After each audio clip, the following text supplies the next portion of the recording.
السلام علیکم، کیا حال ہیں آپ کے؟ ٹھیک ٹھاک؟ تو جناب، جس طرح کے پرانی ویڈیوز میں ذکر کر رہا تھا اور جس طرح کے حالات ہیں، آج شیر افضل مروت صاحب نے جو ہے پھر مان لیا کہ ان سے بہت بڑی غلطی ہوئی ہے۔ یہ پارٹی جو ہے نا، یہ غلطیوں پہ اور انتشار پہ محیط ہے۔ آپ دیکھ لیں کہ کیا کیا آپ نے غلطیاں کی ہیں اور کیا کیا انتشاری کام کیے ہیں۔ اب جناب صاحب کہہ رہے ہیں کہ سنی اتحاد سے، یہ شیر افضل مروت کی میں بات کر رہا ہوں، یہ پی ٹی آئی کا آفیشیل ورژن نہیں ہے۔ آپ اس کو میرا نہیں خیال کے سمجھیں، کیونکہ پارٹی میں اتنا زیادہ انتشار ہے، ہر کوئی ہیرو بننے کے لیے تیار ہے، ہر کوئی عمران خان کی ریپلیسمنٹ لینے کے لیے تیار ہے، پکی پکائی کھیر کھانے کو تیار ہے۔ اس وجہ سے وہ ہر کوئی اپنی طرف سے بیان دیتا ہے، وکیل اکٹھے ہوئے ہیں، آپس میں پروفیشنل جیلسی بھی ہے، پی ٹی آئی پہ ٹاپ پہ آنے کی بھی کوشش ہوتی ہے، جس طرح شیر مروت کی جو ہے شعیب شاہین کے ساتھ کافی لگتی ہے، باقی حسن رؤف کے ساتھ کافی لگتی ہے، بیرسٹر گوہر کے ساتھ بھی لگتی ہے۔ تو اس وجہ سے یہ کافی جو ہے نا آپ کو بیانات نظر آئیں گے۔ تو ریسنٹ بیانات میں سے ایک بیان جو ہے وہ شیر مروت کا، وہ یہ ہے کہ جی سنی اتحاد کے ساتھ جو ہم نے اتحاد کیا ہے وہ غلطی کی ہے، بالکل صحیح بات کی ہے، پر یہ چیزیں نہ کبھی ختم ہوئی ہیں، نہ اس نے آئندہ ختم ہونے والا ہے، کیونکہ سیاسی شعور نہیں ہے۔ سیاسی شعور عمران کا شاہدولِ شاہ کی چوئی سے زیادہ نہیں ہے۔ میں بار بار اس کو ریپیٹ اس وجہ سے کرتا ہوں کیونکہ وہ ہر بار اس چیز کو پروو کرتا ہے کہ وہ ایک نابالغ قسم کا انسان ہے، جس کی ایج تو 70+ ہے، لیکن دماغی جو اس کی میچورٹی ہے وہ میرے خیال میں کسی 10-12 سال کے بچے سے بھی کم ہے۔ یعنی کہ آپ یہاں سے حالات چیک کریں کہ جب کوئی آپ اتنے بڑے لیول پہ کام کرتے ہیں تو آپ ایک ایک سٹیپ کو دیکھتے ہیں، پھر یہ زرداری کو باتیں بناتے ہیں کہ وہ جی زرداری کیوں یہ کھلاڑی ہے۔ بعض اصل یہ ہوتا ہے کہ آپ نے ساری چیزیں ساتھ لے کے چلنی ہے، آپ نے آئین کو دیکھنا ہے، آپ نے لاز کو دیکھنا ہے، آپ نے بائی لاز کو دیکھنا ہے، آپ نے الیکشن کمیشن کے سارے جو بائی لاز ہیں اس کو دیکھتے ہوئے سارے کام کرنے۔ کہ آپ کو نہیں پتا تھا کہ جو پارٹی جو ہے اپنا کینڈیڈیٹ بھی نہ کھڑا کرے، اس کو مخصوص نشستیں نہیں ملتی، لیکن آپ نے بے وقوف والا کام کیا۔ اب آئی ڈونٹ نو پیچھے کیا تھا کیا نہیں تھا، پر اپیرنٹلی یہ چیز آپ کے گلے پڑ گئی۔ آپ کو پشاور ہائی کورٹ، جس کے آپ کو بڑے اچھے فیصلے مل رہے تھے، آج اس نے بھی کہہ دیا کہ نہیں مل سکتے۔ اور اگر آپ یہی دیکھیں سوشل میڈیا پہ اور میڈیا پہ کہ جی ان کو ملنا چاہیے سیاسی وہ مخصوص نشستیں، کیوں ملنی چاہیے؟ آپ نے لاز کے مطابق نہیں چلنا۔ یہ دیکھیں کہانی وہیں سے شروع ہوتی ہے۔ کہانی شروع ہوتی ہے کہ جی بلے کا نشان کیوں چھینا گیا۔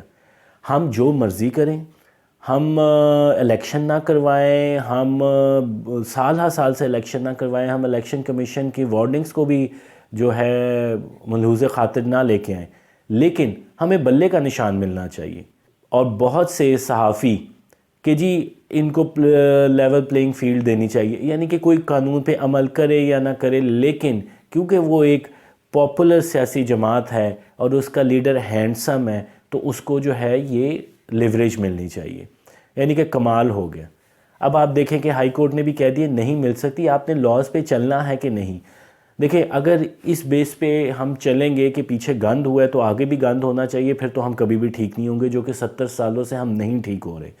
لیکن اگر آپ نے بہتری کی طرف جانی ہے، اور خاص طور پہ وہ جماعت جو کہتی ہے کہ جی رول آف لا ہونا چاہیے، لیکن صرف کہتی ہے، یہ ساری باتیں صرف کہنے کی حد تک ہوتی ہے، عملاً یہ اتنی کرپٹ غیر سیاسی دہشت گرد جماعت ہے جس کا کوئی حال نہیں ہے۔ اس نے کہاں کہاں پہ پروو نہیں کیا کہ یہ امیچور ملک دشمن غیر سیاسی ٹیررسٹ جماعت ہے۔ آئی ایم ایف کو لیٹر لکھے، جی ایس ٹی پلس کے سٹیٹس کو خراب سبوتاج کرنے کی یہ کوشش کر رہے ہیں، پھر 9 مئی کے واقعات کیے، اپوزیشن میں یہ بیٹھتے نہیں ہیں۔ اس وقت بھی جو اپوزیشن میں بیٹھے ہوئے ہیں ان کی حالت دیکھنے والی ہے، فضول قسم کے بیانات دے رہے ہیں۔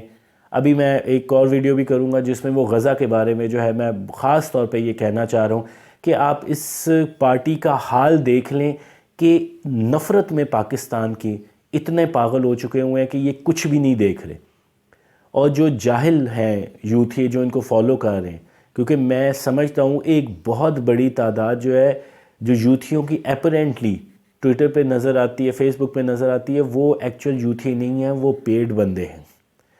ایکچوئل یوتھیوں کو بھی اب آہستہ آہستہ اندازہ ہو رہا ہے کہ یہ کیا گند مچا رہے ہیں، صرف اور صرف دیوتا کی پوجا اور کچھ بھی نہیں ہے۔ میں آپ سے جو باتیں کہہ رہا تھا میری پچھلی ویڈیوز اگر آپ اٹھا کے دیکھ لیں تو تقریباً وہی ہو رہا ہے، کیونکہ ایک ٹریک ریکارڈ پتہ چل جاتا ہے کہ یہ جماعت جو ہے کس طرح کر رہی ہے اور آگے اس نے کیا کرنا ہے۔ تو مبارک ہو پی ٹی آئی کو کہ ایک اور غلطی کی اور ایک اور خمیازہ بھگتا، گو کہ اصل میں خمیازہ وہ پارٹی نہیں بھگت رہی، خمیازہ پورا پاکستان بھگت رہا ہے ان کی حرکتوں کی وجہ سے۔ اب میرے خیال میں ٹائم آ گیا ہے کہ 9 مئی کے واقعات کو بیس بنا کے ان کا مکو ٹھپا جائے۔ میں بارہا کہہ رہا ہوں کہ ان کا مکو ٹھپ دیا جائے، کیونکہ ڈیسپریشن بہت زیادہ ہے۔ ہوتا یہ ہے کہ جب انسان، خاص طور پہ انسان ڈیسپریٹ ہوتا ہے اور اس کا نظریہ اور اس کی سوچ اپنے ارد گرد گھومتی ہے، نہ اس کو ملکی مفاد کا پتہ ہوتا ہے نہ اس کو لوگوں کے پتہ ہوتا ہے، تو پھر ہوتا کیا ہے؟ ہوتا یہ ہے کہ اور زیادہ بلنڈرز ہوتے ہیں۔ عمران خان کی باتوں میں کہیں آپ کو محسوس ہو رہا ہے کہ یہ عوام کی کوئی بات کر رہا ہے؟ یہ صرف اور صرف بات کر رہا ہے اپنی ذات کی۔ یہ ملک کی بات کر رہا ہے؟ نہیں، یہ پھر بات کر رہا ہے اپنی ذات کی۔ یوتھی کس کی بات کر رہے ہیں؟ عمران خان کی ذات کی۔ جو شعور دیا ہے نا، اس منوس شعور نے پاکستان کا کافی بیڑا غرق کر دیا۔ ہمیں ایسے جو ہے نا منحوس قسم کا شعور نہ چاہیے، نہ اس طرح کے لوگ چاہیے۔ آئی تھنک انف از انف، اب اس چیز کو ختم ہونا چاہیے۔ اللہ حافظ۔